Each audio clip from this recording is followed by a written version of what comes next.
Eu quero fazer uma pergunta para você, aparentemente indelicada, mas honesta e necessária. Você está preparado para morrer? Talvez nunca ninguém lhe fez essa pergunta. E eu sei que é uma pergunta constrangedora. E eu sei também que às vezes nós passamos pela vida sem fazer essa pergunta a nós mesmos. Aliás, muitos nem sequer querem pensar sobre esse assunto. Deixam para depois, na hora que chegar eu vou pensar nisso.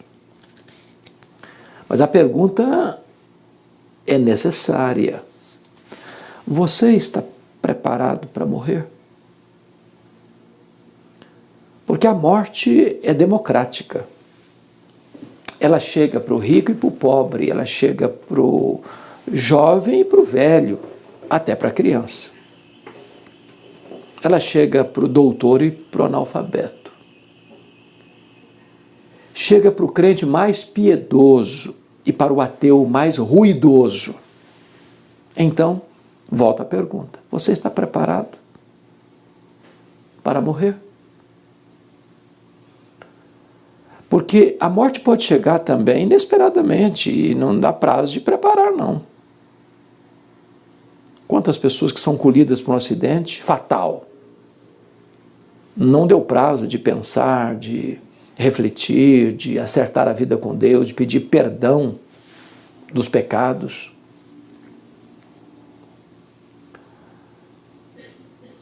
Não se prepara na última hora. Essa preparação é agora. É com antecedência. É com consciência. E partir sem estar preparado é terrível. Os biógrafos de Voltaire, pensador francês, ateu, que zombava da fé cristã, dizem os seus biógrafos que ele morreu em terrível angústia. Terrível angústia. E a enfermeira particular dele chegou a afirmar que não ficaria com outra pessoa semelhante a ele, ainda que dessem a ela todo o ouro da Europa. Sabe por quê? Você e eu não somos apenas matéria. Não é verdade que morreu, acabou. Não é verdade aquilo que alguns dizem, aniquilamento do ímpio. A Bíblia diz que ao homem está ordenado morrer uma só vez, vindo depois disso o juízo. Então, eu queria hoje refletir com você sobre a necessidade deste preparo. O profeta Amós já havia alertado a nação de Israel assim: prepara-te, ó Israel, para te encontrares com o Senhor teu Deus. Jesus, lá em Lucas 16, conta uma história de um homem rico que vivia banqueteando, com as suas vestes bonitas, luxuosas, e havia à porta dele um mendigo chamado Lázaro, cheio de feridas, desejando comer o que caía da mesa do rico. Naquela época não tinha os guardanapos tão confortáveis de hoje, então às vezes o rico comia, e os talheres também, a pessoa comia com a mão mesmo, e às vezes enxugava a mão com pão e jogava debaixo da mesa, disputando aquele pobre homem faminto com os cães leprentos. E diz a Bíblia que, embora realidades tão contrastantes na vida, um muito rico, outro muito pobre, um saboreando os banquetes, outro com feridas e com fome, que morreu o rico e foi sepultado. E que o pobre também morreu e nem diz que foi sepultado. Talvez os cães foram a sua própria sepultura. Mas o pobre morreu e foi escoltado para o seio de Abraão, para um lugar de delícias, de bem-aventurança, onde não tem mais choro, não tem mais dor, não tem mais luto. E Jesus contando diz que o rico morreu, foi sepultado e no inferno. Ou seja, a morte não põe fim na existência. Não põe. Você foi criado por Deus do pó da terra, mas Deus soprou nas narinas do homem o fôlego da vida, ele passou a ser alma vivente. Então, quando o homem morre, o corpo que foi feito pó é pó, volta ao pó, mas o espírito volta para Deus. E então, aquele homem acorda no inferno, lugar de tormentos. E ele cai em si, mas já é tarde. E o Senhor diz para ele, olha, tem um abismo entre você e o Lázaro lá no seio de Abraão, e não dá passar daqui para lá nem de lá para cá. Não dá para sequer ter uma gota d'água para aliviar nesse fogaréu todo de tormento. Não dá para ajudar mais ninguém. Então, o que Jesus quis dizer, que o contraste na vida e o contraste na morte agora também tem um contraste na eternidade. Tem céu e inferno. Tem seio de Abraão e tem lugar de tormento. Tem alegria indizível e tem choro e ranger de dentes. Tem refrigério e tem fogo. Tem bem-aventurança eterna e tem condenação eterna. E não dá para pensar nisso depois que morreu. Ninguém ajuda mais quem já morreu. Não tem missa de 7º dia, de 30 dias, não tem oferendas, não tem reencarnação, não tem purgatório, não. Ao homem está ordenado morrer uma só vez, vindo depois disso o juízo. Eu sei que abordar esse assunto com você é constrangedor. Eu sei que falar disso não é confortável. Eu sei que ser confrontado com a pergunta desta, você está preparado para morrer, parece até deselegante. Eu sei até que falar de inferno é uma afronta, mas é melhor ouvir sobre o inferno do que ir para o inferno. Tem muita gente que acha que pelo fato de ele ter dinheiro, a hora vai chegar e ele vai para um bom hospital, os melhores médicos, e ele vai conseguir protelar sua vida.